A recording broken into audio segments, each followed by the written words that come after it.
फरायसा फरायसुलिफोर आरो बान्जाय आफादनि दा बे समाव गाहाय नेहाथारिया फुजा दैखांनायजों लोगोसे फंनैसो बिबुंथि लाखिनो सुंद' बिबुंथिखौ बे समाव आं गोलाव बुंनो सानाखै जोंहा महाबाफारि दङ बेवहायबो माखासे बाथ्रा बुंनानै जोंहा जोङो बड'लेण्ड डिजिटेल जार्नालिस्ट एस'सिएशनखौ बाक्सा जिल्लानि सिङाव थानाय बर'मानि जे कमिउनिटि हल बेवहाय 1990 मायथाइनि 1 नभेम्बराव जोङो आबुङै जों दादोंमोन। बेनि सिगां जोङो गोबां एस'सिएशन दानायनि सोमोन्दै सावरायलायनाय जादोंमोन।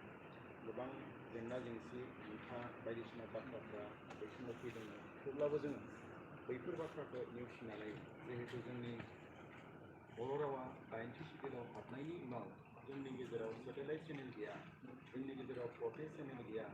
दा बेफोरखौ जोङो सिन्था खालामनानै जोङो पर्टेल चेनेल जागायनानै जोङो बे पर्टेल चेनेलनि गेजेरजों जोंनि हारिनि राव, थुनलाइ, हारिमु, रांखान्थि, राजखान्थि बेफोर गासैबो बाथ्राखौ गुवारै जोङो बुहुमाव गोसारहोनो थाखाय आरो मोनसे मोजां प्लेटफर्माव लाबोनो थाखाय आरो जोंनि माखासे अभाब अभिजोग जेंना जेंसिखौ जोङो निउज मिडियानि गेजेरजों फोसावनानै बैफोरखौ जोङो एसे नङा एसे जोङो फोसाबनानै लानो हागोन।